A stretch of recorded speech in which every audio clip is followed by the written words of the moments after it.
Okay, muli ho, magandang umaga sa bawat isa sa atin. Purihin ang Panginoon sa panibagong umaga, buhay at kalakasan na kanyang patuloy na pinagkakaloob. At tayo ay muli nagkaroon ng pagsasama-sama para sambahin ang ating Panginoon. Ilan ho mo ng mga paalala and also announcements para bago tayo dumako sa ating gawain ng pagsamba. Una ho, ay it is already February. Bagay, nakaraang Sunday pa man din ay 31 pala nakaraang Sunday. So this is the first Sunday of February. Next Sunday, February 14, ay may date tayo dito sa church. Ka-date natin ng Panginoon. And kung meron tayong aalalahaning pag-ibig, una nating alalahanin ay ang pag-ibig ng Diyos sa atin sa pamamagitan ng ating Panginoong Hesukristo.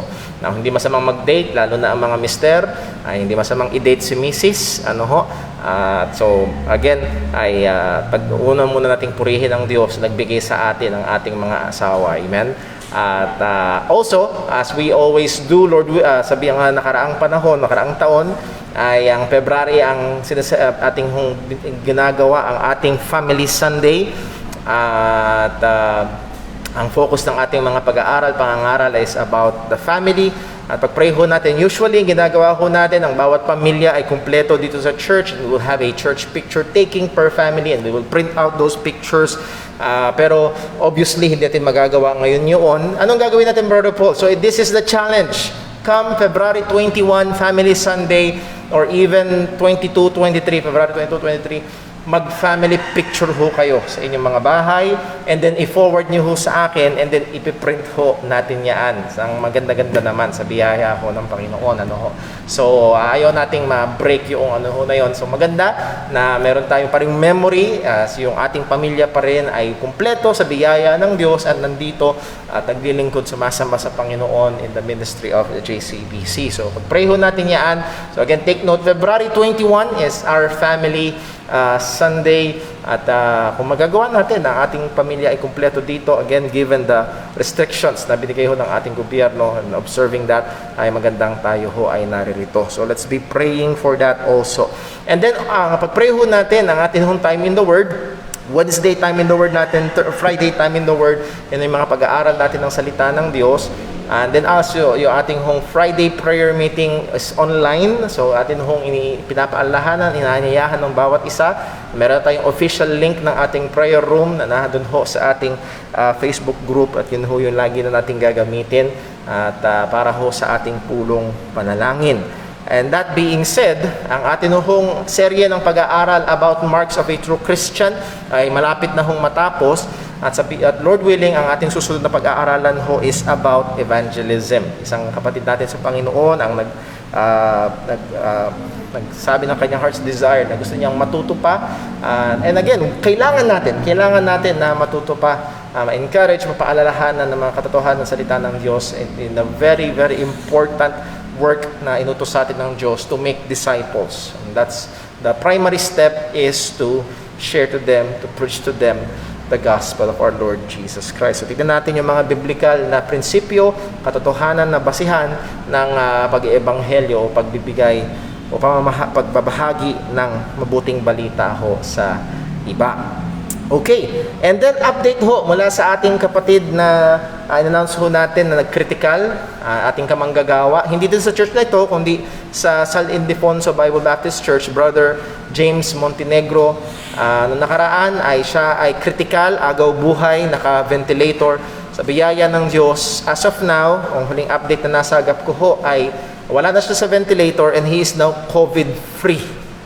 Nag-testing siya, wala na siyang COVID, pero ang nagre-recover pa rin siya mula sa damage na ginawa ng COVID. Ang isa sa mga pangunahing na damage ay baga.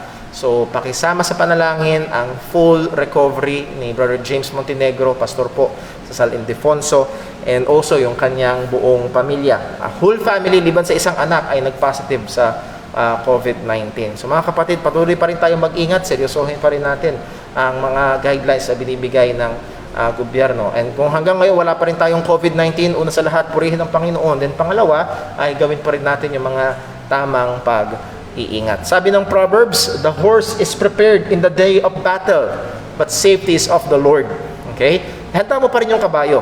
Pero tiwala natin ay nasa Panginoon. Magmask ka pa rin, Face shield ka pa rin, physical distancing pa rin, magugas ka pa rin ng kamay, pero ang tiwala natin at ang pag-asa natin ay nasa Panginoon. So those are our few announcements. Remember, February 21, maging sa ating mga kapatiran na katunghay online, ay pwede ho, as early as today, pwede na ho kayo mag-send sa akin ng mga family pictures niyo ho.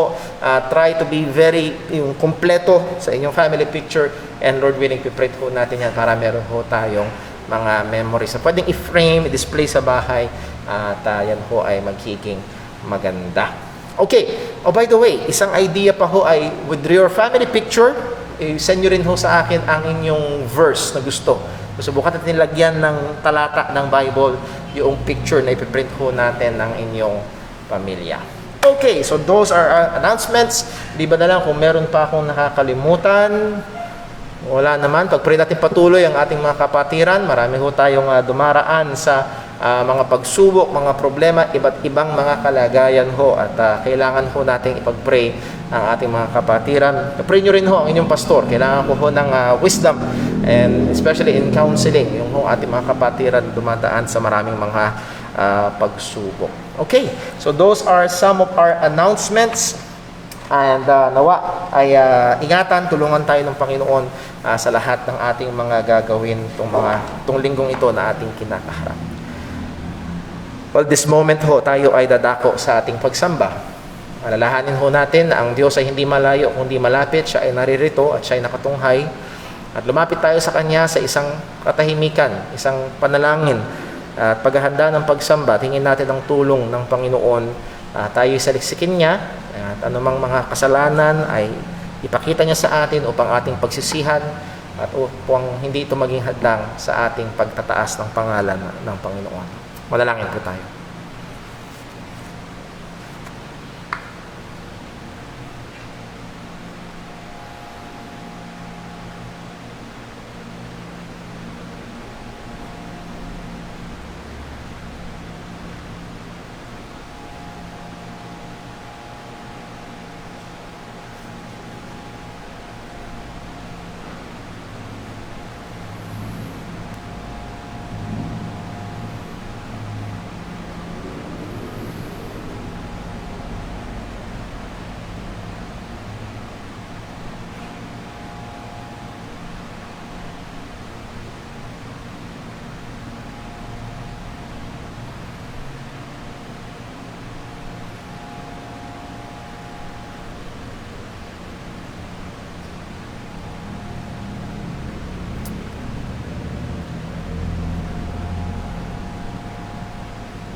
Let us pray. O aming amang Diyos, aming dakila, soberano, nag-iisang Diyos, walang iba liban sa iyo. Aming kinikilala at dinideklara ang katotohanan ng lahat ng ibang mga Diyos-Diyosan ay pawang likhang isip at walang katotohanan. Ikaw ang nag-iisa at tunay na Diyos. Ikaw na lumalang ng lahat ng bagay. Ikaw ang humahawak sa lahat ng bagay. At ikaw rin ang Diyos na nagbigay sa amin ng buhay. Ikaw ang Diyos ng Biblia, ang Diyos na mahaba ang pasensya at mabagal sa pagkagalit, ang Diyos na mahabagin, maawain at mabuti. At Panginoon, ikaw ang Diyos na mapagmahal, na ibinigay mo ang iyong bugtong na anak upang sa amin ay magligtas. At ikaw ang Diyos na aming pinupuri at aming sinasamba ngayong oras na ito. Panginoon, wag sa amin. Wag sa amin kung hindi sa iyo lamang ang kapurihan. At nawa, O Panginoon, ang lahat ng aming gagawin ngayon sa pagsambang ito ay walang ibang maitaas kung hindi ikaw lamang. Sa aming pananalangin, pagbabasa ng iyong salita, sa aming pag-aawitan, at sa pangangaral ng salita mo, O Diyos, nawa ang lahat ng ito ay maging mabangong sa iyong harapan, magdulot sa iyo ng kagalakan. kami ang maibaba at ikaw ang maitaas. Ang katotohanan mo ang patuloy na maipangaral. At ikaw ang patuloy na magbanal sa iyong mga mananampalataya. Lord, maawa ka po. Ikaw ang umabot sa mga hindi pa mananampalataya. Panginoon, alam namin na meron pang mga bata na naririto na wala pa kay Kristo. Panginoon, maaaring meron mga matatanda na naririto na hindi pa tunay na mananampalataya ng Ebanghelyo. Maawa ka po, O Diyos. Ikaw lamang ang nakapagbubukas ng puso. Nawa sa biyaya mo at sa kalooban mo, abutin mo sila at iligtas mo. Lahat ng ito ay mauwi ang kapurihan sa iyo lamang. Dalangin namin ito sa pangalan ng aming Panginoong Hesukristo. Amen. Tayo po yung lahat at tayo po ay umawit sa Panginoon.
Psalms 91. Psalms 91, verse 9 to 16. Kung nandun na ba tayo? Let's read. Ready? Read. Because thou hast made The Lord, which is my refuge, even the Most High, thy habitation, there shall no evil befall thee, neither shall any plague come nigh thy dwelling. For he shall give his angels charge over thee, to keep thee in all thy ways. They shall bear thee up in their hands, lest thou dash thy foot against a stone. Thou shalt tread upon the lion and adder, the young lion and the dragon shalt thou trample under feet. Because he hath set his love upon me, therefore will I deliver him. I will set him on high, because he hath known my name. He shall call upon me, and I will answer him. I will be with him in trouble. I will deliver him and honor him. With long life will I satisfy him and show him my salvation. Pagpalain po ng Diyos at pagbabasa ng kanyang mga salita, tayo po ay manalangin. O Panginoong Diyos, Ikaw ang tunay na Diyos. Ikaw ang isang Diyos sa buhay.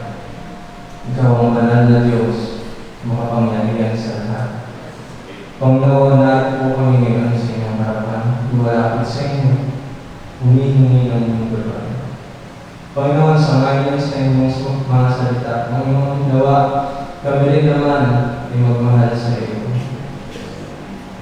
At ang makilalanin namin ang iyong dakilang pangalan. Sa araw-araw, na sa oras na ito na kami nagsasamba sa iyo. Na matulungan mo kami maituon ang aming atensyon sa iyo, sa mga gawain, Lord, para sa iyo. Nawa, Lord, maitaas namin ang iyong pangalan sa lugar na ito. Lord, ang mga kasalanan, Lord, na nasumpungan mo sa amin, hindi lang ngayong araw, Panginoon, sa mga nakaraang araw, Lord, sa buong linggo, na hindi namin nakikita ang isa't isa. Nawa, Lord, pagpanawan mo po. Maawa pa po sa amin, Lord, lumayos na po. Alalahanin mo po na kami ay lamang, Lord, na wala kaming magagawa para iakong ang aming mga sarili sa kasalanan. Ngunit kami, O Diyos, ay patuloy na kumakain sa krus ng aming Panginoong Jesus. Nawa, Lord, paalala sa amin ang Ebanghelyo habang kami ay sasamba sa iyo. Upang ito ang umawag sa aming mga puso, na mula dito, Lord, dadaloy ang aming pagmamahal sa iyo, Panginoon. Nawa, maibalik namin ang karapat-dapat sa inyong kabilang pangalan. Lord, i-pray din namin ang aming tagpagturo na si Brother Paul. Ingatan mo po siya. Ang kanyang kaisipan. Ang mga itinurong sa kanya, nawa, Lord, ay maging kagamitan din namin sa amin, Lord, sa aming pamumuhay. Baguhin mo ang aming buhay, Lord, sa ayon sa iyong mga ituturo sa amin ngayon. Buksan mo ang aming mga puso. At sa mga hindi pa nananampalataya sa aming Panginoong Jesus, Lord, maawa ka po. Magligtas na po ngayong araw ng hinihiling po namin ito, Lord, sa inyo. Mga Lord, palawakin mo ang iyong kaharian, Panginoon. Iusad mo pa ang iyong kaharian ng Ebanghelyo. Nawa hindi lang sa simbahan sa church na ito, Panginoon, kundi maging sa labas, Lord, sa mga pamilya namin, at sa mga ibang tao, Lord, na hindi pa nakakakilala sa aming Panginoon Jesus. Ingatan rin po ang pamilya ni Brother Paul at maging ang mga kapatiran na ito, Panginoon. At sa mga bahay-bahay, Panginoon, nawa ay mas lalang silang hawakan, Lord, na naroon ang mga distraction sa bahay, Panginoon, sa pagsamba, at gabayan rin po sila.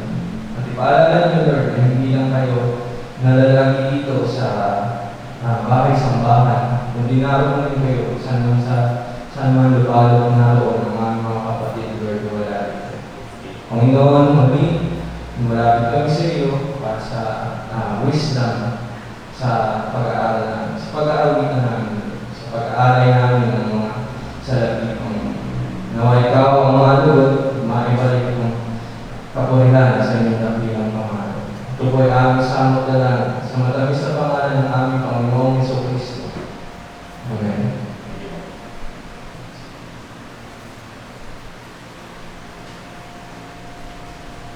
I will not survive. With nothing, I must know Jesus.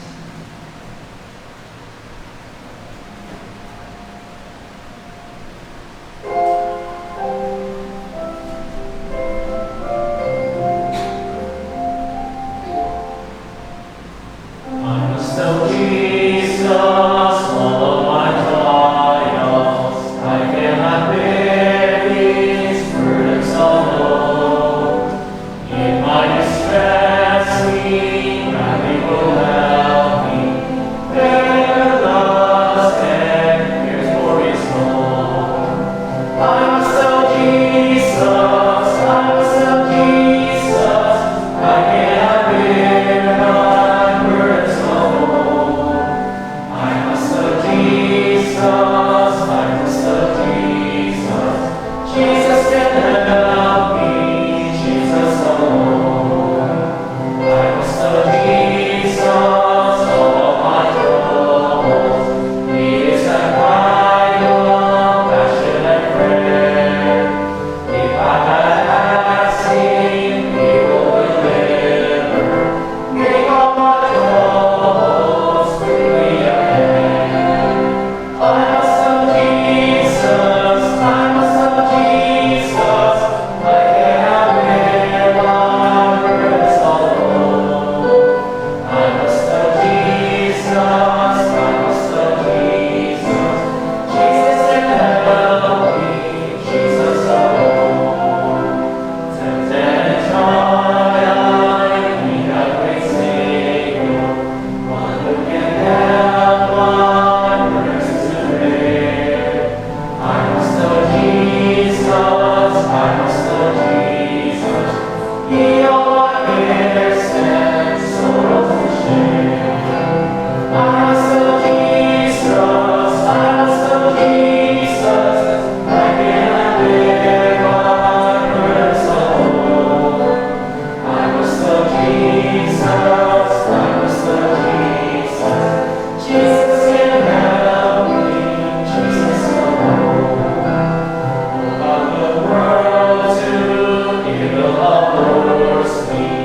All of my heart is tempted to sin. I must know Jesus, and He will help me. Over the world, the victory to win. I must know Jesus, I must know Jesus. I cannot bear my burdens alone. I must know Jesus, I must know Jesus. Jesus can help me, Jesus alone.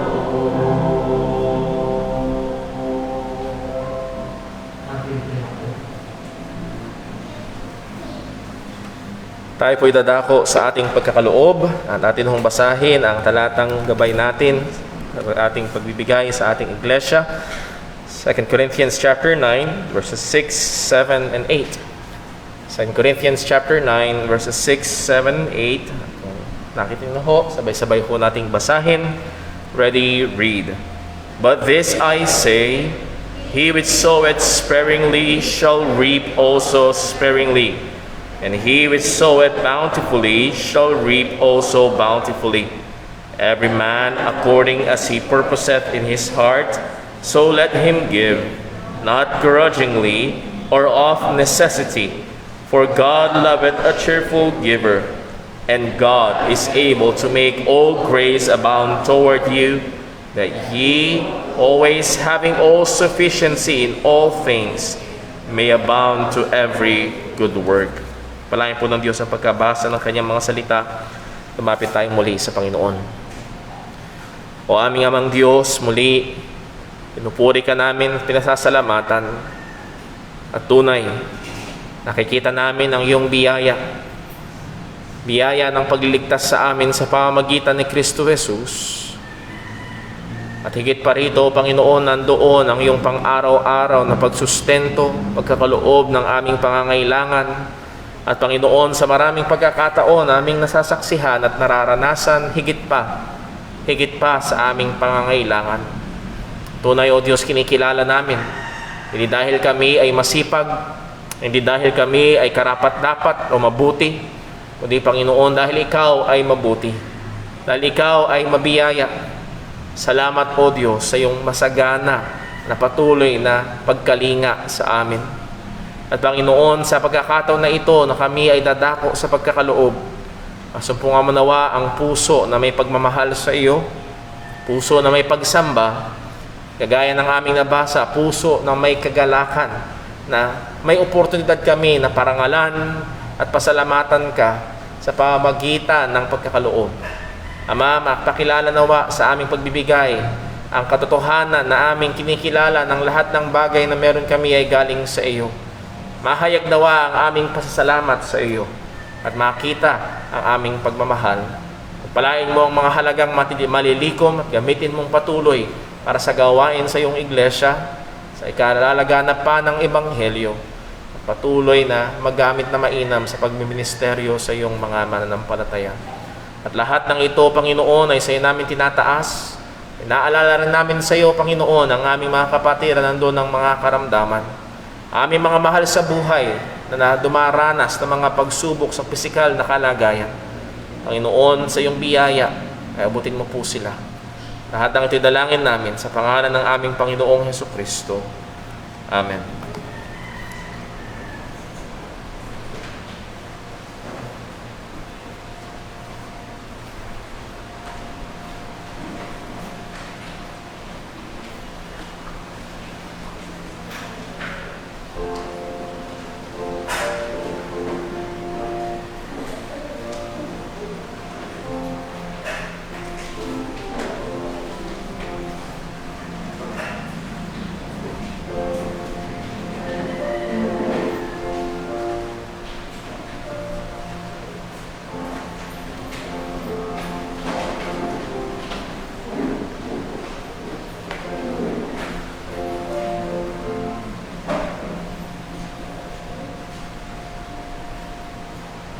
Oh,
Tayo po dadako sa ating pag-aaral ng salita ng Panginoon.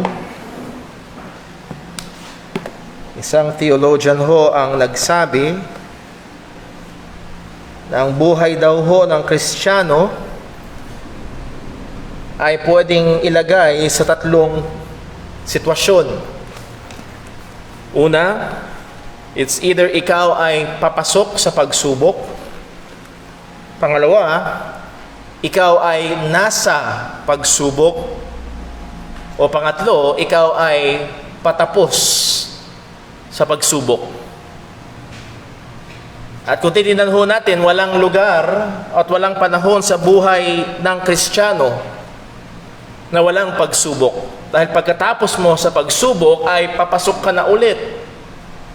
At kung tayo ho ay magiging tapat, maging sa ating mga eksperyensya, hindi natin kailangan ng matinding pagsusuri na may mga pagkakataon ng pagsubok ay nagiging patong-patong sa ating mga buhay. Ang sabi ho ni Job sa Job chapter 14 verse 1, or sabi sa book of Job, "Man that is born of a woman is of a few days and full of trouble." Ang buhay ng tao ay maiksi lamang. At kahit na maiksi lamang ang buhay ng tao, it is full of trouble. Punong-puno ng mga kahirapan, punong-puno ng mga problema. At isang katotohanan ho sa salita ng Diyos, at makikita natin mas malinaw mamaya, maging ang mga Kristiyano ay hindi exempted sa mga problema, kahirapan. Hindi exempted ang Kristiyano sa mga gabing hindi makatulog. Hindi exempted ang mga mananampalataya sa luha, sa sakit, sa bigat, sa problema. At may mga pagkakataon na tila baga binibiyak ang puso. Ano ang gagawin ng mananampalataya? Ito mga nakaraang linggo, mga kapatid, ay as I've shared to some of our brethren, tila baga halos araw-araw may dumarating sa aking balita, may kinakausap akong kapatiran, may problema dito, may problema doon, may problema dito, may problema doon. At isa sa mga talata ho na madalas ko hong binibigay bilang payo, bilang encouragement at paraan ng pagkatuto ay ang talatang mismong titignan natin ngayong umaga. And for the last few days, ito rin ho ay isang talata na sa malaking paraan ay ginabit ng Diyos sapagkat ang problema ho ng pastor ay hindi lamang yung kanyang sarili, kung hindi dala-dala niya rin ang problema ng mga kapatiran sa iglesia. Ngayon mga kapatid, huwag niyo sanang isipin na nagre-reklamo ako. Trabaho ko ho yun. At magalak akong naglilingkod sa Panginoon at sa inyo. Ngunit ang layunin ko ho sa ating pag-aaral ngayong umaga ay sa biyaya ng Diyos na gamitin niya ang kanyang mga salita ngayon upang maging tulong sa atin. Magbigay sa atin ng liwanag sa mga panahon na napakadilim ng ating paligid. Magbigay sa atin ng lakas sa panahon na napakabigat ng ating daladala. Na maging sa gitna ng trahedya, sa gitna ng problema, at habang tayo ay nagpapasa na maaaring patong-patong na mga pagsubok sa buhay, ay maaaring magkaroon ng kagalakan ang isang tunay na mananampalataya. At siguro hindi lingid sa ating kaisipan ang talata ho na kung saan ito ay maliwanag na sinasabi, oo, inuutos. At dito nais ko kayong anyayahan sa aklat ho ng Santiago or the book of James, chapter 1, at babasahin ho natin ng unang 4 na talata. James chapter 1, tayo po mag-isa yung lahat para sa pagbasa ng salita ng Panginoon. James chapter 1 verses 1 to 4.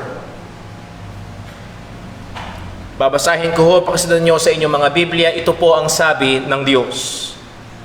James, a servant of God and of the Lord Jesus Christ, to the 12 tribes which are scattered abroad, greeting. My brethren, Count it all joy when ye fall into diverse temptations, knowing this, that the trying of your faith worketh patience.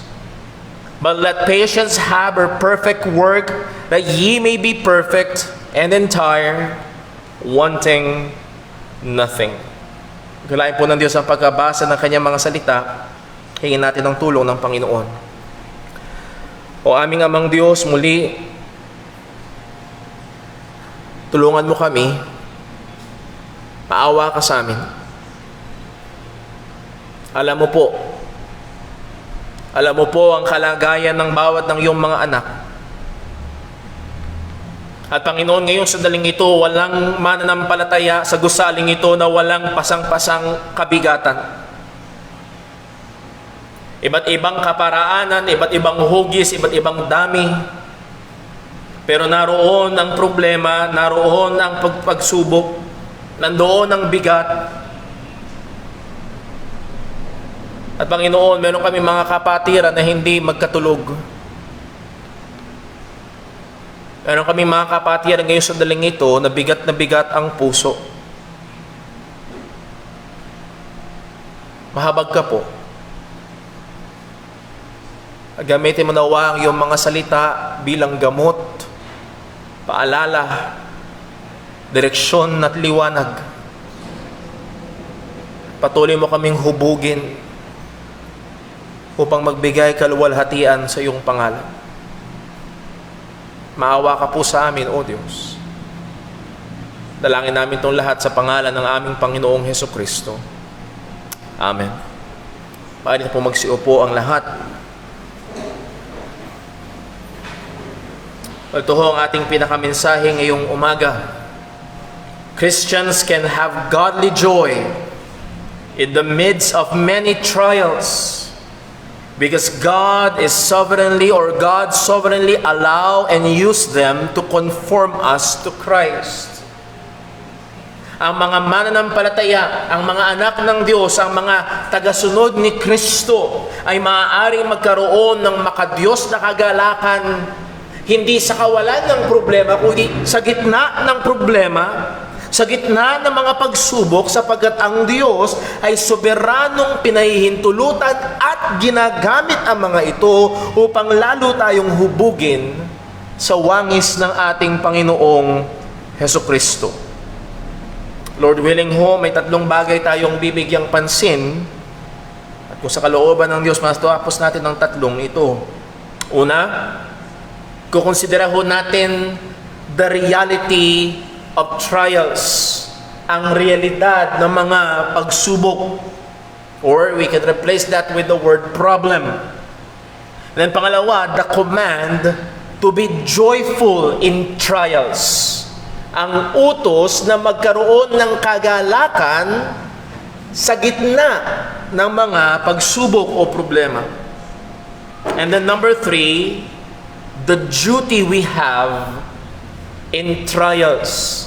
Ang responsibilidad na meron tayo habang tayo ay naroroon sa gitna ng kabigatan. So tingnan ho natin una sa lahat, number 1, the reality of trials. Nagpakilala ang author ng Book of James at nagkakaisa ang maraming mga scholar. Higit sa malamang ito ang James na mababasa natin sa church at Jerusalem sa Book of Acts.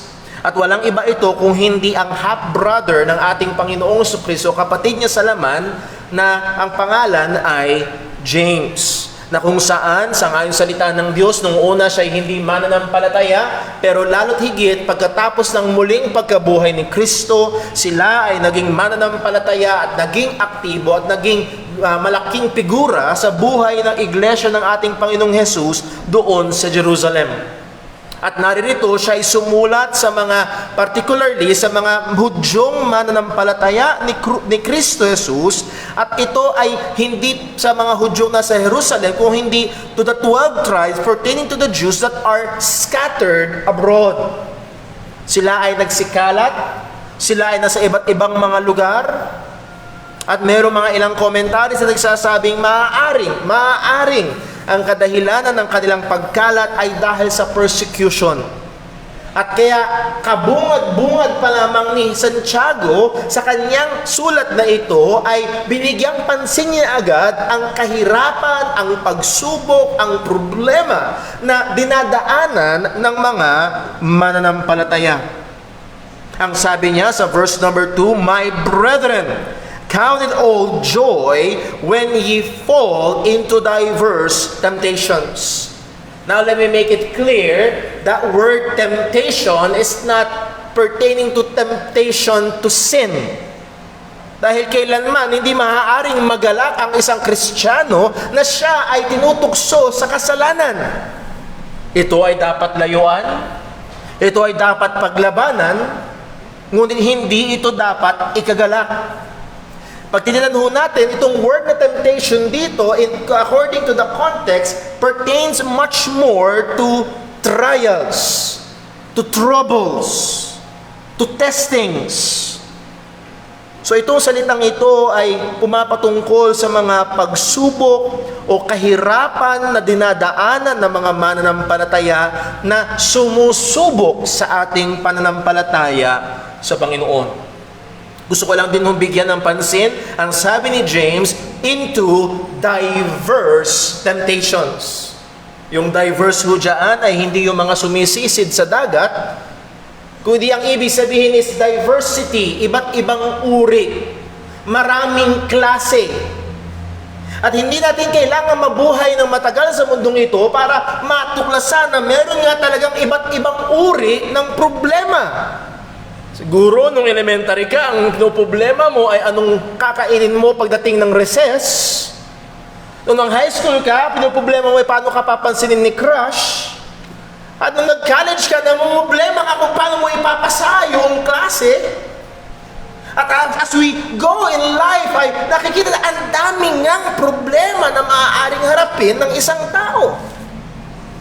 At meron hong ilang mga tao na ang kanilang pananaw ay ang solusyon sa lahat ng problema ay pera. Pag may pera, okay na ang lahat ng problema. O tanungin nyo ang mga milyonaryo at bilyonaryo na hindi magkatulog sa dami ng problema. Ang sasabihin na, basta malusog ka lang, wala ka ng problema. O tanungin nyo ang mga taong walang karamdaman at wala sa ospital. Meron ba silang problema? Makikita nating madali na merong iba't ibang klase ng problema. Different kinds. Different severity. Hindi lamang iba't ibang uri, merong iba't ibang tindi ng problema. Iba't ibang nagpapasakit ng puso, iba't ibang nagpapasakit ng ulo. At makikita ho natin ang lahat ng ito ay mga bagay na sumusubok sa pananampalataya ng isang Kristiyano. So ang realidad, may problema. Ang realidad, maraming problema. May iba't ibang uri ng problema. At ang realidad ay darating at darating ang problema. Ang sabi ho ni James, count it all joy when. In other translations or versions, ang sabi, whenever, sa tuwing panahon na kayo ay dumarating sa problema, not if, but when, it is assumed na ang Kristiyano sa kanyang pamumuhay sa mundong ito ay haharap sa iba't ibang uri ng mga problema, and as we have said, may maraming pagkakataon na patong-patong ang problema.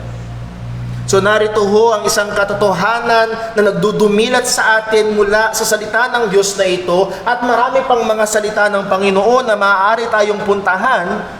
Ang katotohanan na ito, ang mga kabagabagan, kabigatan, problema at sakit sa puso ay isang realidad maging sa buhay ng isang tunay na mananampalataya. In short, Christians are not exempted from the troubles of life.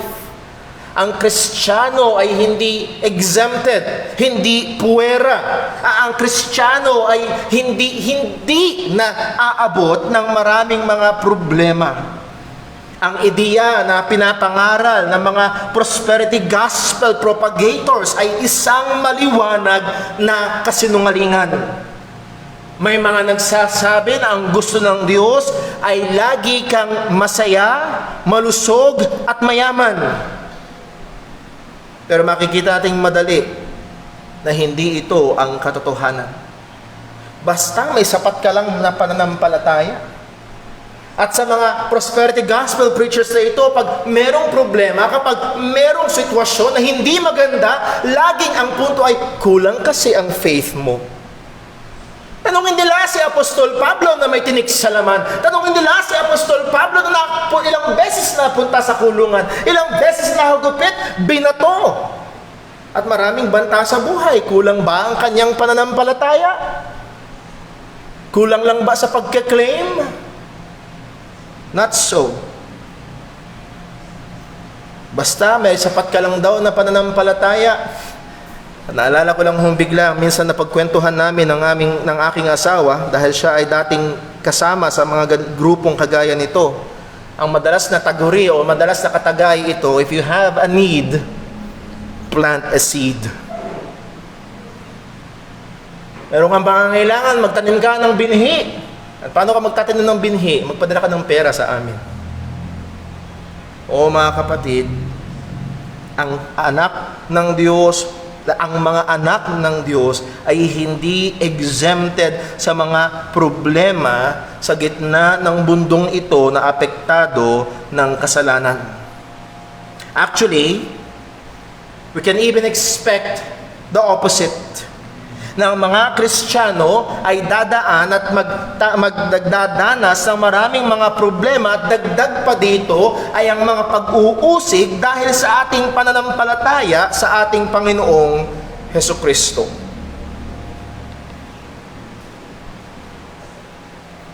Ang mga Kristiyano ay hindi exempted sa persecution. Ang mga Kristiyano ay hindi exempted sa aksidente.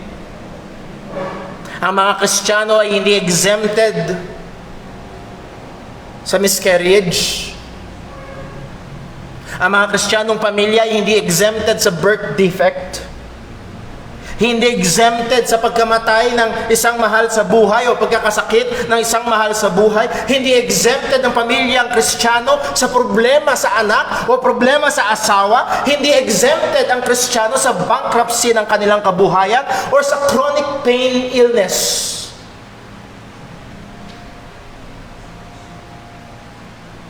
O hindi exempted ang Kristiyano sa nakamamatay na karamdaman. Ako ho ay natawa at pagkatapos ay ilang sandali nalungkot. At pagkatapos pa ng ilang sandali nag-alala sa mga mapapaniwala doon sa napakalaking nakapost doon sa may Bukawi exit. I am vaccinated by the blood of Christ. No virus can touch me. Nakatagadi umano ng Roman Catholic Pope. Ba't hindi siya nagmimisa ngayon doon sa Vatican? Hindi exempted ang Kristiyano sa COVID-19. Meron na akong kilalang pastor na namatay sa COVID-19. Meron tayong akong kaibigang pastor na nagdelikado ang buhay sa COVID-19.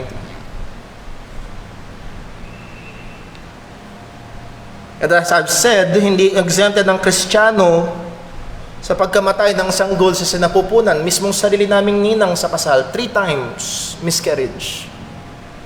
And Lord willing, itong pang-apat na ito ay pagkaloob ng Diyos. Hindi exempted ang Kristiyano sa birth defect. If you know R.C. Sproul, yung kanyang anak, si R.C. Sproul Jr., ang isa sa mga anak nila is autistic.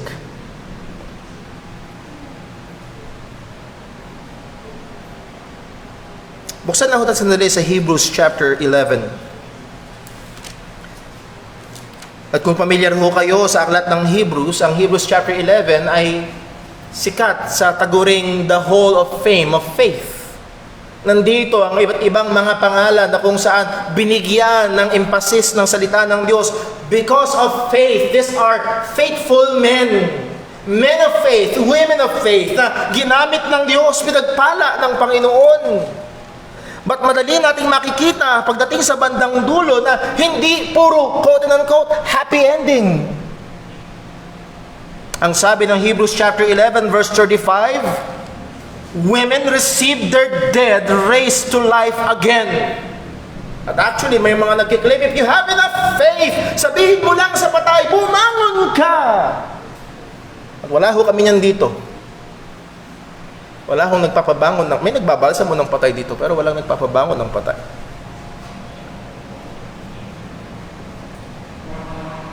Pero take note, in the same breath, na pagkasabi, because of faith, some women received their dead back to life. Ang sabi, and others in faith, with faith, others were what? Tortured. Not accepting deliverance that they might obtain a better resurrection. Verse 36, and others had trial of cruel mockings and scourgings, yea, moreover, of bonds and imprisonment. And these are men and women of faith. They were stoned, they were sawn asunder, were tempted, were slain with the sword. They wandered about in sheepskins and goatskins, being destitute, afflicted, tormented. Just having a faith.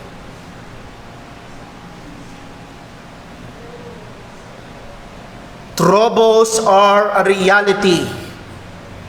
Kristiyano ka man o hindi, at ang gusto ko hong matutunan ho natin at isang kailangan nating matutunang katotohanan, ang mananampalataya ay hindi pinangakuan ng Diyos that we will live a problem-free na buhay sa mundong ito. Napakadelikado kapag napaniwala ho tayo ng ganong kaisipan. Na pag Kristiyano ka na ang lahat ng bagay, okay? Pag Kristiyano ka na ang lahat ng bagay ay masaya. And lo and behold, narito na ang problema at ang pakiramdam ng Kristiyanong binigyan ng false hope ay tila baga siya'y pinagtraidoran ng Diyos. O mga kapatid, pag dumarating ang problema at darating ito, kapag patong-patong ang bigat, nawawag nating isipin na ang Diyos ay nagtatraidor at sumisira sa kanyang pangako o salita. Ang kahirapan, ang mga pagsubok ay realidad sa buhay ng isang Kristiyano. Bakit? Dahil tayo ay nabubuhay sa isang mundo na epektado ng kasalanan. Ang sabi ng Romans chapter 8 verse 22, for we know that the whole creation groaneth and travaileth in pain together until now. Siguro medyo mas maunawaan ng kaunti ng mga kababaihan, lalo na ng mga nanay na nanganak sa normal na paraan. Itong larawang ipinipinta ni Apostol Pablo, groaning and travailing. Those are words na madalas na ginagamit sa Biblia sa mga babaeng nanganganak. At ang sabi ng salita ng Diyos, dahil sa kasalanan, the whole creation groaneth and travaileth. The effects of sin. And not only they, sabi ni Pablo, Romans 8 verse 23, and not only they, but ourselves also. Nung tayo ay naligtas, hindi pa rin nawala. Yes, naalis na ang pagkaalipin natin sa kasalanan, pero hindi pa rin nawawala ang epekto ng ating kasalanan sa ating laman, sa ating buhay, sa ating paligid. Naalala ko ho ang binan ng aking ate, si Brother Johnny Oliveros. Dati siyang chain smoker. At sa biyaya ng Diyos ay siya'y iniligtas ng Panginoon. Tapos sa ilang panahon, narito na ang kanser sa lalamunan. Naalala ko ho, kwento nung pastor, lumapit sa kanya si Brother Johnny at ang sabi ni Tatay Johnny, Pastor, bakit ganoon? Nagsisi na ako. Sumampalataya na ako kay Jesus. Pinatawad na ako ng Panginoon. Bakit meron pa rin ito? Again, we groan together with the creation. Because the effects of sin, ang epekto ng kasalanan ay nandito pa rin. We are not exempted. And then pangalawa, dagdag pa rito, bakit nandoon ang katakot-takot at patong-patong na problema ng Kristiyano, not just because of the effects of sin, but because the world hates Christ. Ang mundong ito ay ayaw kay Kristo, ayaw sa Diyos. Ang sabi ni Jesus sa John 15 verse 18, if the world hate you, ye know that He hated me before it hated you. If ye were of the world will love His own. But because ye are not of the world, I have chosen you out of the world. Therefore the world hateth you. The world hates Christ. Namumuhay ang mundo sa kay Kristo at ayaw ng mundo sa lahat ng kay Kristo. So don't expect na pag ikaw ay isang tunay na tagasunod ni Kristo, tunay na mananampalataya ni Kristo, na ikaw ay mamahalin at kakalingain ng sanlibutan ito na ayaw kay Kristo. Yea, all that will live godly in Christ Jesus shall suffer persecution. Sabi ng salita ng Panginoon. Rather than being exempted, ang mga mananampalataya ay lalo pang maaari at dapat na ating kalagayan ay asahan natin na tayo ay daraan sa mga pagsubok. Kanina ho ang sabi sa ating inawit, have we trials and temptations? Yes. Is there trouble anywhere? Yes. At hindi lang dapat do not be discouraged. Let us not be surprised. Huwag tayong magulat. Hindi tayo pinagtaksilan ng Panginoon, hindi tayo iniwan ng Diyos at hindi siya sumira sa kanyang pangako. Dahil ang Diyos sa kanyang pagmamahal at katapatan ay ginagamit ang mga pagsubok na ito para tayo patuloy na banalin at hubugin sa wangis ni Kristo. Gaya na makikita natin sa pagpapatuloy ng ating pag-aaral. So number 1, the reality of troubles or of trials. Ang realidad ng mga pagsubok. Number 2, the command to be joyful in trials. The command to be joyful in trials. Bago ho natin tignan ng verse 2, going back to sa verse 1, alam ko ho for a fact na merong naririto na may iba't ibang pagsubok. Merong naririto na may karamdaman, merong naririto na may problema sa anak, merong naririto na may problema sa asawa. Marami siguro sa atin may problema sa pera. Lahat ay merong dala-dala. Lahat ay merong pasan-pasan. We are not exempted. Pero may utos ang Diyos sa atin. May utos ang Panginoon sa mga mananampalataya na dumadaan sa madaming mga pagsubok na ito. At ang utos niya sa verse 2, my brethren, count it all joy. Sa pinakasimula pa lamang, inaamin natin at sasabihin ko na agad, ito ay hindi madali. Ito ay mahirap lunukin at lalong mahirap itong gawin o isabuhay. Ano ang utos ng salita ng Diyos? Ano ang utos ng Panginoon sa mananampalataya na dumadaan sa maraming pagsubok, sa mananampalataya na patong-patong ang pasampasang kabigatan? Count it all joy. That word count meaning ibilang, to reckon, to deem, to consider. Ibilang natin or ituring natin na kagalakan. Ito ay utos ng Panginoon. Ito ay hindi isang bagay na kailangan lang matsambahan, kundi isang utos na kailangang sundin. Ito lang sabi ni Santiago, count it all joy. Now, that word all is not pertaining to the all of trials, but pertaining as or is a modifier of the word joy. That word all means total, complete, pure. Count it complete joy. Count it total joy when you fall into diverse temptations. Sabi nga ho ni Paul David Tripp, this is counterintuitive. Sang-ayon sa ating mga karanasan, o kung babalikan natin ang ating mga nakaraang kalagayan, when we encounter troubles, kapag nakakaharap tayo ng mga problema, kapag nahandyan na ang masakit sa ulo, masakit sa katawan, o masakit sa bulsa, o masakit sa puso, ayaw natin ito, at hindi ito kagalakan kung hindi kalungkutan. Ito ay isang bagay na kung meron tayong gustong gawin, ay layuan ito, takasan ito, at kalimutan na lang. Pero hindi ito ang utos ng Diyos sa Kristiyano. Hindi takasan, hindi kalimutan, kundi ituring na buong kagalakan.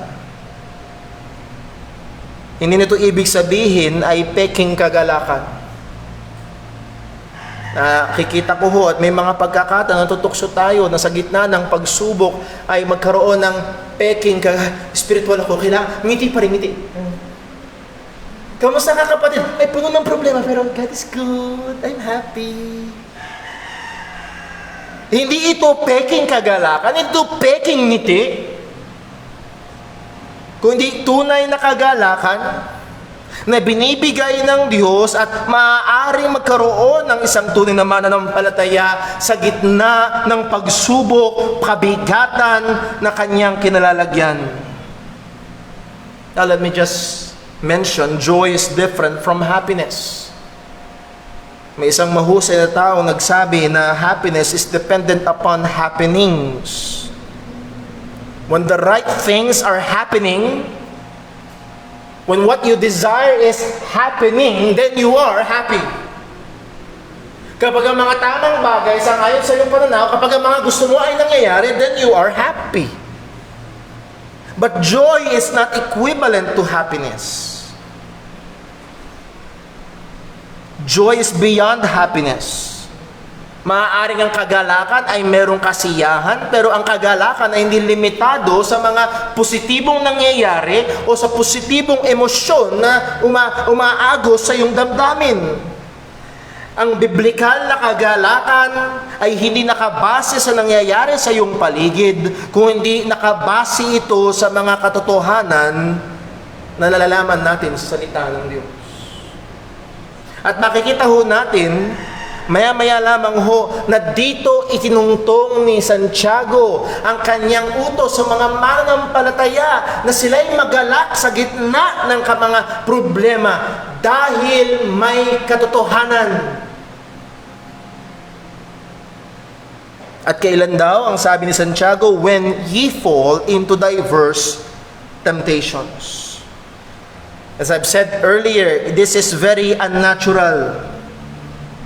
Madalas kapag dumarating ang mga pagsubok, we are devastated. We are downcasted. We are discouraged. O kung may mga pagkakataon na maaaring naranasan ng ilan, kapag dumarating ang marami at matinding pagsubok, dumarating ang pagkakataon na maaaring nagagalit sa Diyos. Kine-question ang Panginoon. Now, as we have said before sa iba nating mga pangangaral, ang magkaroon ng tanong dahil hindi mo nauunawaan kung bakit ay okay lang. Pero ang pagko-question sa Diyos, Lord, ba't mo ako hinayaang magka-cancer? At sa church naman ako, mabait naman ako Lord, ba't mo hinayaang namatay yung tatay ko? Lord, ba't mo hinayaang malugi yung negosyo ko? Lord, ba't mo naman hinayaan na magkaganito ang pamilya namin? Di ba naglilingkod naman kami? O kagaya ng isang pastor na nakausap ko, kakatapos lang ng Sunday morning service, nandun sila sa church ng kanyang pamilya, dun sila kakain, inutusan niya yung anak niyang bumili sa tindahan. Ang dumating na balita, nasagasaan po ang anak niyo, patay.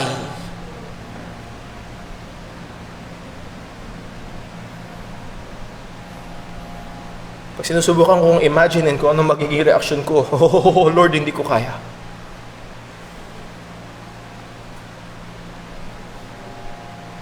But when we fall into diverse temptations, nandun ang pagkakataon na maaaring questionin ng Panginoon, Lord, ba't mo naman pinabayaan na ganito? Ba't mo hinahayaan na magkaganito? Na tila baga kine-question natin ang Panginoon at ating sinasabi sa kanyang mukhaan, Lord, mali ka, hindi dapat ganito.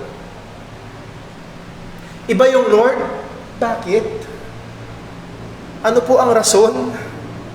Ano po ang layunin mo? Gusto kong matutunan? Gusto kong malaman ang iyong kalooban? Bakit po nangyayari ito? Kaysa doon sa, Lord, bakit po ginagawa ito? Ang bait-bait ko ah!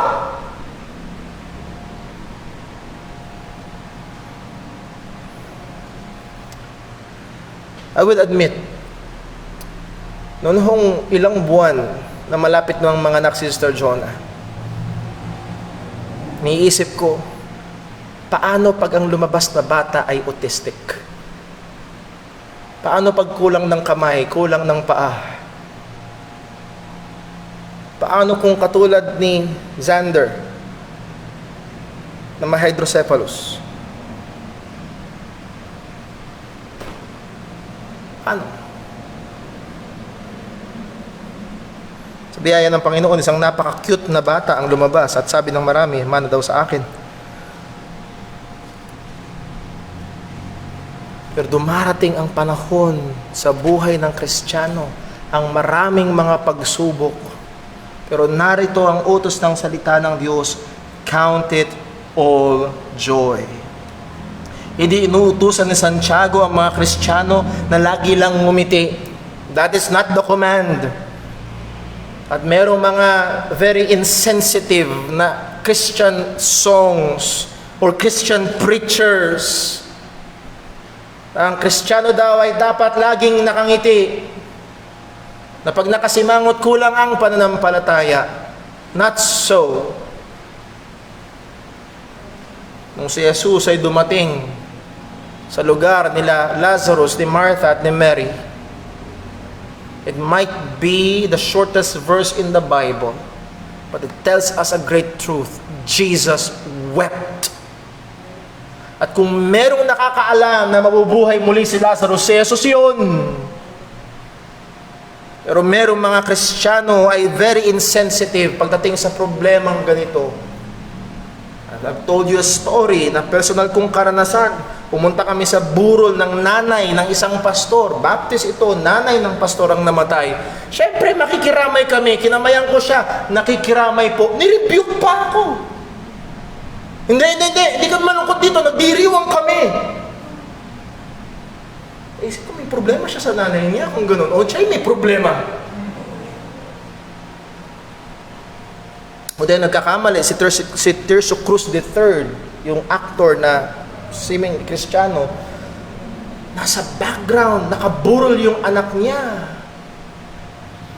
Pero nagkakantahan ng kasiyahan. They deny the pain. Again, that is not Christian. Ang Kristiyano ay hindi dinideny ang pain. Hindi nagpipikit mata sa problema. Hindi ini-imagine na okay lang lahat, wala lang yan. Kundi ang Kristiyano ay tumitingin sa problema at nararamdaman ng problema, pero sa gitna ng problema ay may kagalakan. May rason para magalak.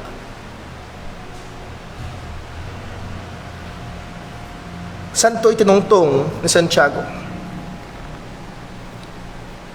Ang sabi niya sa verse 3, knowing this,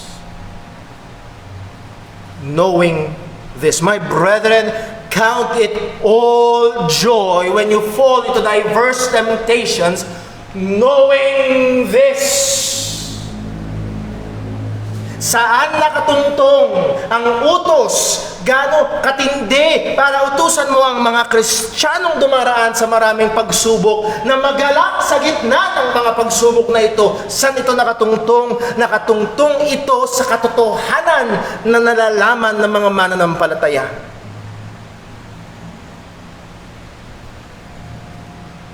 Christian joy in the midst of trials and troubled times are based upon the truth that we know. Christian joy, listen, Christian joy is based upon Christian truth. Ang kagalakan ng Kristiyano ay hindi based upon sa nangyayari sa kanyang paligid, kung hindi sa katotohanan na kanyang nalalaman anuman ang nangyayari sa paligid. Knowing this, and by the way, we must be reminded na ang kabasihan ng ating kagalakan ay hindi events, not materials, not people, but the truth of God. Paalala ni Pablo sa 2 Corinthians chapter 5 verse 7, "For we walk by faith and not by sight." And when we say we walk by faith, it does not mean mere optimism. And meron mga Kristiyano nagkakamali dito na ang equivalent ng faith is just optimism. At may mga pagkakataon na kailangan ko talagang kausapin ng ating mga kapatiran. Meron na tayong mga kapatiran na umuwi sa Panginoon dahil sa karamdaman. At madalas ang approach ng Kristiyano, huwag mong isipin yan, gagaling ka din. Hoy, isipin mo lang, magaling ka na. That's a word faith movement. At maraming mga pagkakataon na kailangan kong kausapin ng ating kapatid sa Panginoon. Kapatid, maaaring hindi ka gagaling. Maaaring ang karamdaman na ito ang magpapauwi sa iyo sa Diyos. Saan itutungtong ang kagalakan? Itutungtong ito sa katotohanan ng Panginoon. Well, ano ang katotohanan na binabanggit ni Santiago? Ano ang katotohanan na solido, na maaaring tungtungan, na maaaring angkla ng Kristiyano sa mabagyong mundo? Knowing this, ang sabi sa verse 3, that the trying of your faith worketh patience. Ang sabi niya, that the trying of your faith. That word trying meaning testing or proving. Narito ang isang katotohanan na ang mga pagsubok na kinakaharap ng mga Kristiyano ay mga pagsubok nga. Sinusubok. Alin ang sinusubok? Hindi sinusubok ang dami ng ating pera, hindi primary sinusubok ang tindi ng ating kaalaman, at hindi rin basta sinusubok ang tibay ng ating pagmamahalan sa pamilya. Ang isang pangunahing sinusubok ng mga pagsubok na ito ay ang ating pananampalataya. And sad to say, isa ito sa mga kahuli-hulihang kinukonsidera ng maraming mga Kristiyano. Ang unang binibigyang konsiderasyon kapag may problema, minsan titipunin ng pamilya, anak, ano man ang problema, family matters! It's all about family! Now, I'm not saying na maliit ang pamilya. I'm not saying na walang kwenta ang pamilya. Pero merong mas matibay. Paano kung nawala ang pamilya? Paano kung ikaw yung lalaki na manggagawa ng paputok? Na nung gumagawa ka ng panalala niyo dyan sa bangka-bangka, naramdaman natin yung sabog na yun. Nung kumislap, tumakbo siya palayo. Saktong yung kanyang asawa at 2 anak magdadala ng tanghalian niya. Pagsabog, yung manggagawa ng paputok na tatay, buhay. Yung kanyang buong pamilya, patay. Paano kung tumungtong ka lang sa pamilya? At sa isang iglap, nawala ang pamilya mo? Ano ang hahawak sa'yo? At hindi doon itinungtong ni Santiago, nakatungtong sa katotohanan na ang pagsubok na ito ay sinusubok, tinatry, tinetesting ang ating pananampalataya. Now, let me just clarify, hindi ito sinusubok ng Diyos para malaman niya dahil kahit walang pagsubok, alam ng Diyos. Much more, sinusubok ito para makita natin ang katotohanan ng ating pananampalataya at makita rin natin ang lakas o level ng ating pananampalataya o ang kakulangan man nito. Naalala niyo ho sa Matthew chapter 13 kung saan sinaysay ng ating Panginoong Hesus ang parable of the sower at may mga binhi na napunta sa batuhan at ang napunta sa batuhan, dagli ang tumubo, ngunit dahil batuhan ang ilalim, walang ugat at nung sumikat ang araw, mabilis itong natuyo. Ang sabi ni Jesus, ito yung mga tao na narinig ang salita ng Diyos, dagli-daglian, masaya pa, tinanggap ang salita ng Panginoon. Pero dahil walang ugat, nung dumating ang pagsubok, ang persecution dahil sa pananampalataya, by and by they were offended. Wala na. Na-reveal.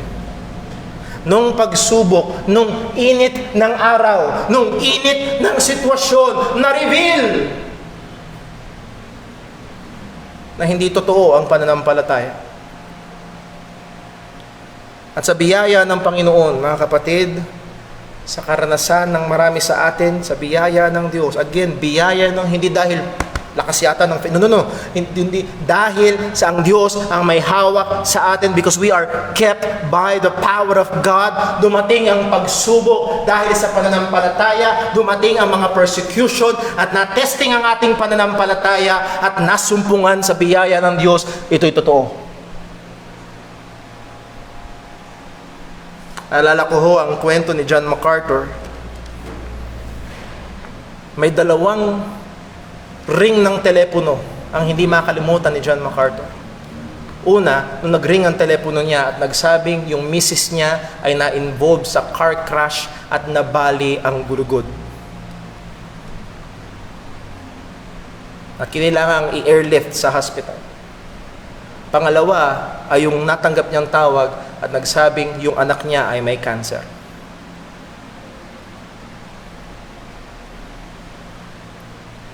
At sa buhay ng marami na maaaring nagpapakilalang Kristiyano, anong Diyos-Diyos? Pero sabi ni John MacArthur, habang nagdadrive daw siya patungo sa ospital kung nasan yung misis niya, kumakanta pa siya. Hindi dahil dinideny niya na hindi, joke lang yun, na hindi, all things will work together. No.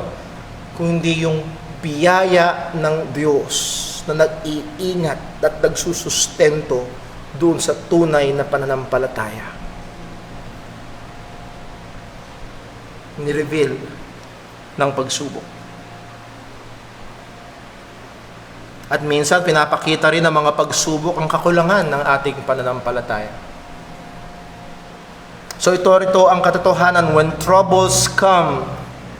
Hindi lang ito basta mga pangyayari sa ating buhay, kung hindi ito ay mga pagsubok na ginagamit at pinahihintulutan ng Panginoon para bigyang pansin o makita ang kalagayan ng ating pananampalataya. At nawa masumpungan na ang ating pananampalataya sa Diyos, dumaan man ito sa apoy, hindi ito matupok, kundi lalong kuminang, lalong lumakas, lalong maging puro. Anong punto? Ang mga pagsubok sa buhay ay may mga epekto sa ating pananampalataya. Anong sabi? Knowing this, at dito tayo maaaring matatapos, knowing this, that the trying of your faith worketh patience. These trials, this manifold or various temptations worketh patience. It tries our faith and it worketh patience. Gumagawa ito, it performs, it brings about, it produces patience. At yung patience dito, hindi lang basta pasensya na naghihintay. Kung hindi, ang mas lapat na translation dito is endurance or steadfastness. Ang patience ay sometimes may idea na just bearing it. Talagang tinitiis mo lang. You're passively waiting na matapos ang bagyo. Pero that word endurance or steadfastness, hupomone, ang ibig sabihin nito, ito yung karakteristik ng isang tao na hindi siya nasisinsay, hindi siya nakikilos ng mga laban o ang kanyang pananampalataya at kanyang loyalty kay Kristo ay hindi nakikilos ng mga pagsubok na ito. So trials produces steadfastness. Let me quote Paul David Tripp. Nung siya nag-comment sa talatang ito, ang sabi niya, in our suffering, God is at work to give us something much better than what we want. Oh. What a truth. Kapag dumarating ang mga pagsubok, hindi ito ebidensya na ang Diyos ay iniwan ka, kundi ang pagsubok sa buhay ng Kristiyano ay ebidensya na ang Diyos ay gumagawa, hindi para ibigay ang gusto mo, kundi para ibigay ang mas mabuti kaysa gusto mo.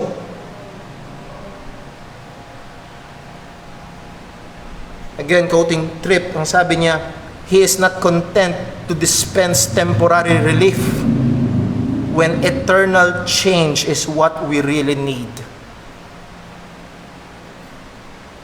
Hindi siya kontento. Hindi titigil ang Diyos na basta lagyan lang ng band-aid.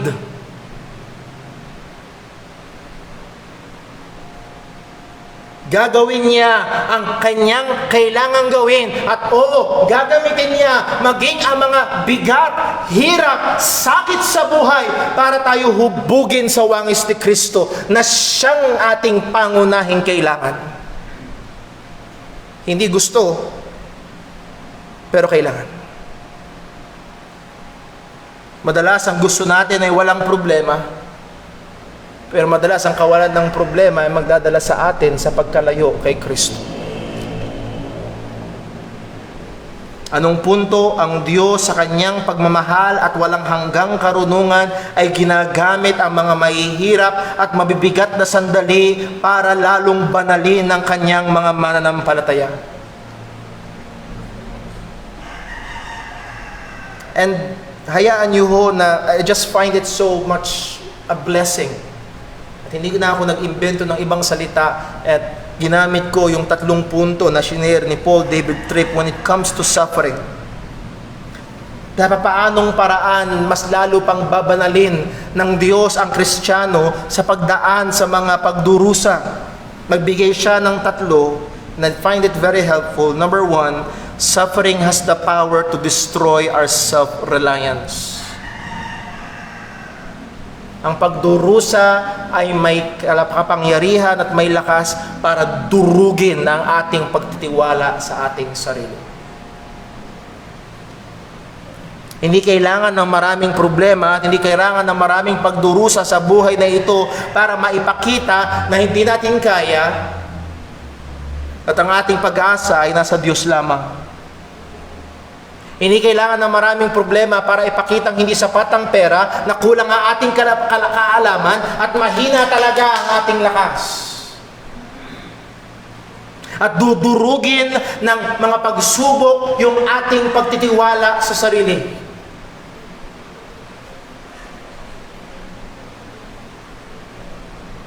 Upang tayo ay matutong magtiwala sa Panginoon. So suffering has the power to destroy our self-reliance. Number 2, suffering has the power to expose our self-righteousness. Ina-expose nito yung ating pagiging matuwid ang tingin natin sa ating sarili. At meron mga pagkakataon, yes, ang tingin natin sa ating sarili, banal na tayo. Ang tingin natin sa ating sarili, malago na tayo. Alala ko, may kapatid tayo sa Panginoon nang sabi niya sa akin, Brother Paul, tingin ko sa sarili ko mapagpasensya na akong tao. Hanggang nung ako ay nag-asawa. At lalo na nung nagkaroon kami ng mga anak. Ha? Alam niyo ho, si Brother Paul, hindi ko makalimutan.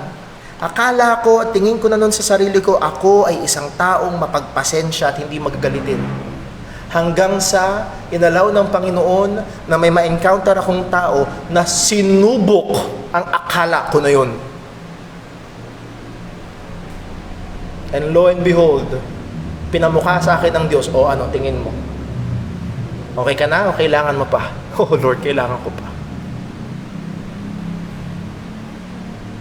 It exposes our self-righteousness.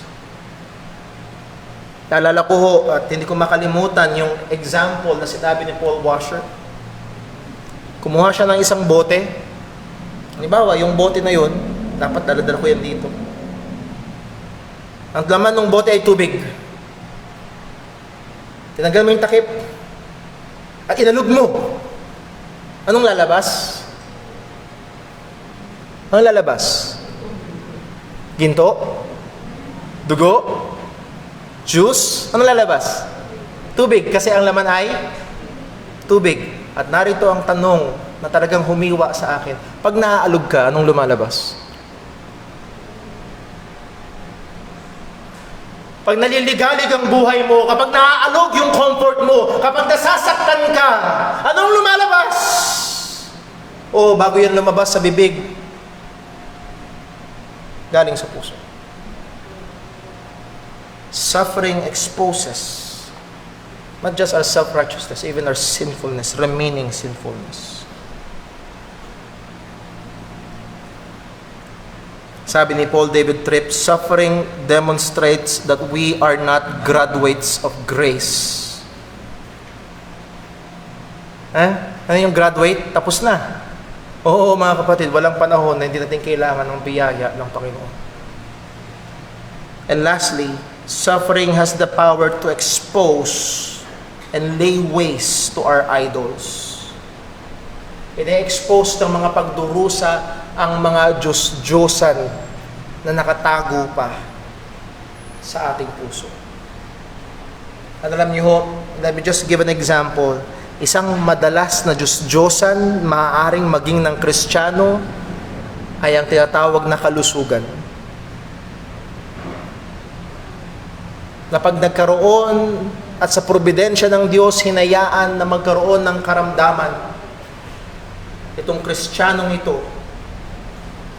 ay tumatalikod, kine-question ang soberanong Diyos. Na lumalabas na mas mahalaga ang kalusugan niya kaysa sa Diyos na kanyang Is not this the theory of Satan? Nang sabi niya sa Panginoon, oh Lord, ganyan lang ba si Job kung wala kang natatanggap sa iyo? Subukan mo, tanggalin mo yung bakod, subukan mo, kantiin mo yung kanyang mga meron siya, yung mga pagpapala mo sa kanya, alisin mo, susumpahin ka niya ng harapan. And there are times na pag dumarating ang mga pagsubok, kabigatan, na expose yung mga Diyos-Diyosan. I've encountered some young people ng Diyos-Diyosan nila ay yung kanilang karelasyon. May mga Kristiyano ang Diyos-Diyosan nila ay yung kanilang negosyo. Again, this may be good things, not really sinful, but has become an idol.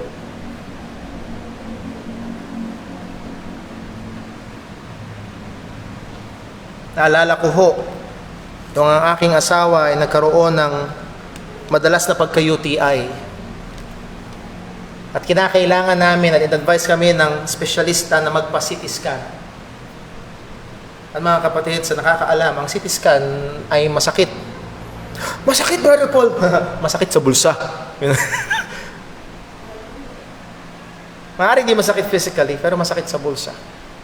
Pero gusto ko lang gamitin yung larawan na yon na kinailangan i-CT scan para makita yung totoong kalagayan. At narito ang Diyos sa kanyang kabutihan. Hindi dahil siya ay isang sadistang Diyos, at hindi dahil siya ay walang pakialam, at lalong hindi dahil iniiwanan ka ng Panginoon, kundi dahil siya ay nagmamahal at nais niyang mangyari ang pinakamabuti. At ang pinakamabuti sa Kristiyano ay yung malapit sa Diyos. Mahubog sa wangis ni Kristo. So mga kapatid, hindi natin matatapos ngayong umaga. Count it all joy. Hindi natin masasagot lahat ng tanong. Pero meron tayong katotohanan na pwedeng tungtungan, na pwedeng panggalingan ng ating kagalakan. Hindi ito peking kagalakan, hindi ito merely positive thinking, at hindi ito peking ngiti na isusuot natin. Kundi sa gitna ng luha, sa gitna ng pait, sa gitna ng dilim, sa gitna ng kabigatan, pwede tayong magkaroon ng tunay na kagalakan. Let me close with, again, gasgas na ilustrasyon. Can still remember, if I remember correctly. Kung di nagkakamali, it was February of 2016, 2017. Si Brother Edgar Kiambao, tumayo dito. Ginamit niya yung maliit na pulpito na yan, tumayo siya dyan, natag-testimony siya. At siya ang kauna-unahan kong taong nakapakinggan. Ang sabi niya, kung ang cancer na ito ang maglalapit sa akin sa Diyos, salamat sa Diyos sa cancer na ito. Kung ang cancer na ito ang maglalapit sa pamilya ko sa Diyos, salamat sa Diyos sa cancer na ito. And by the way, ginamit ng Diyos talaga yung cancer na yon parang isang dating atheist, promoter and educator ng NPA, baliin ang tuhod at lumuhod kay Kristo at manampalataya sa Ebanghelyo. At sa biyaya ng Diyos, siya'y nauna na sa ating Panginoon. Salamat sa Diyos. Siya ang una kong taong napakinggan na nagpasalamat sa Diyos sa cancer. Dahil sa cancer, nakamit niya ang lalo, hindi lang basta lalo, ang walang hanggang mas mabuti. Nakamit niya sa Kristo. There is joy.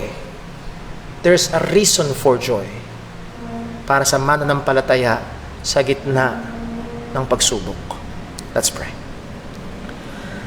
Ang naming Diyos, aming Ama sa langit,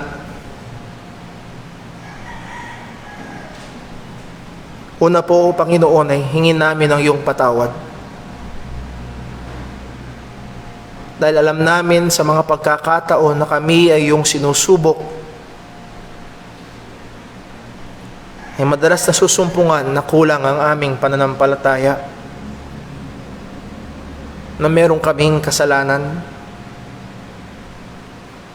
na merong mga Diyos-Diyosan,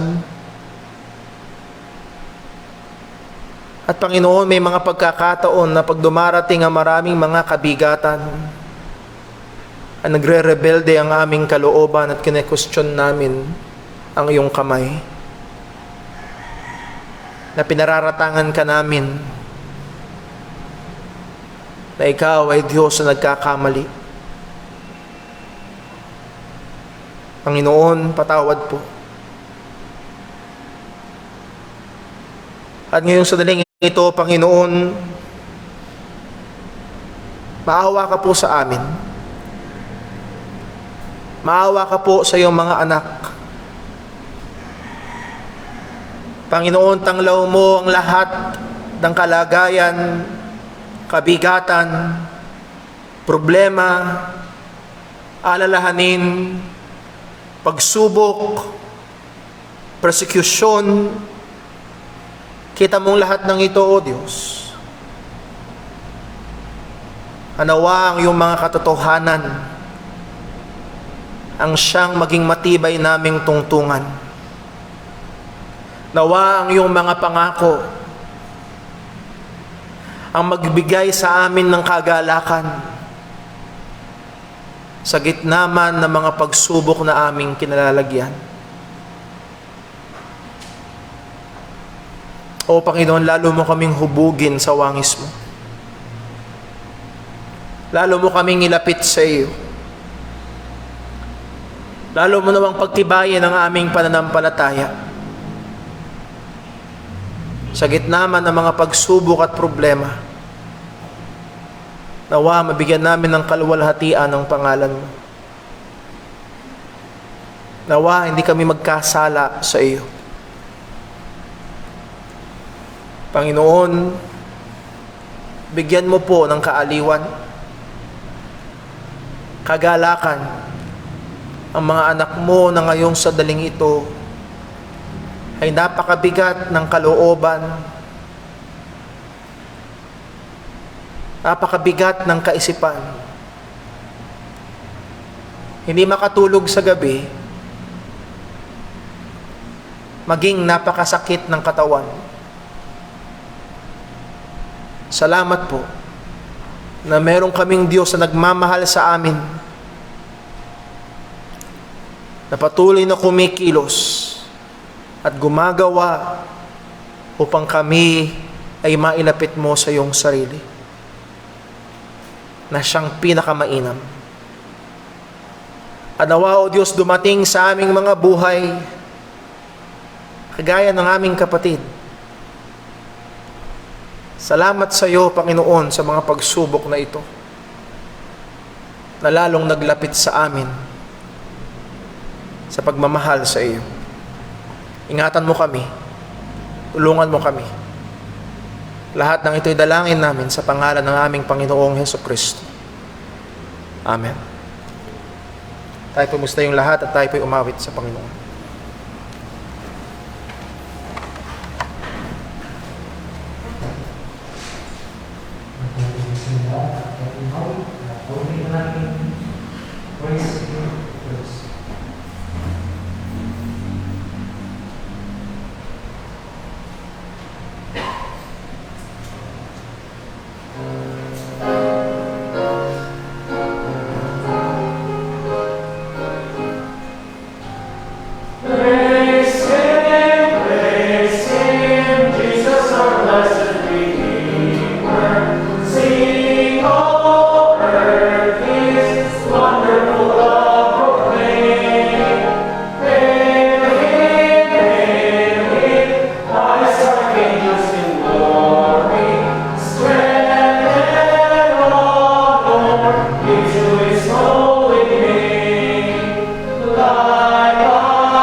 Amen. Purihin po ang Panginoon, mga kapatid. Nawa, patuloy tayong magpanalanginan sa isa't isa at nandoon ang utos ng Panginoon.